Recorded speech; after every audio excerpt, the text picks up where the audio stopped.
Wa Jubilee Fred Matiang'i ameitaka idara ya usalama kutoingiza siasa katika masuala ya mgomo wa wahudumu wa matatu, akishikilia kuwa kila Mkenya anaumia na serikali inapaswa kuangazia matakwa ya Wakenya. Pia ameitaka serikali kutokuwa wanaendelea kumwingilia Rais mstaafu Uhuru Kenyatta na kuangazia jinsi ya kuwanasua Wakenya kutokana na changamoto wanazoendelea kupitia. Kutokana na matamshi ya Waziri wa Usalama wa Ndani Kipchumba Murkomen kuhusu mgomo wa wahudumu wa matatu, there must be a certain level of profiling that applies to William Ruto that does not apply to President Uhuru Kenyatta. And the guess is as good as your guess is as good as mine. Viongozi wakuu wa Jubilee wakiongozwa na naibu kinara Fred Matiang'i wamejitokeza na kuyalaani matamshi yale, wakisema serikali haipaswi kupenyeza siasa katika masuala ya kiusalama kwa kuilaumu kabila fulani.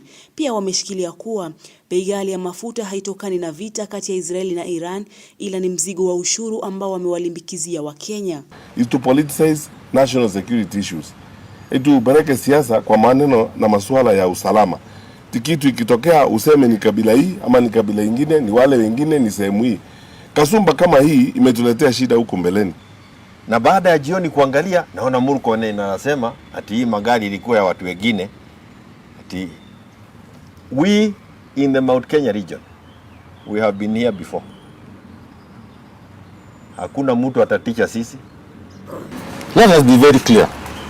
The rising cost of fuel in Kenya is not primarily driven by global conflicts such as the Iran situation. Then that narrative is convenient but is misleading.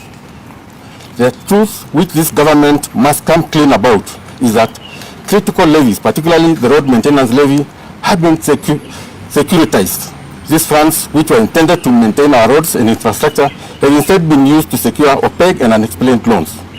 Pia wameitaka serikali kushughulikia matakwa ya Wakenya na kutokuwa wanamwekelea lawama Rais mstaafu Uhuru Kenyatta kutokana na kilio cha Wakenya. The level of pettiness that we see from this administration is shocking. You know, some of the things that people say, these guys talk about, they can make a dog cry. The president retired, and that's all. And serikali, unajua, if you cannot manage a retired president, honestly, what can you do? Utafanya nini?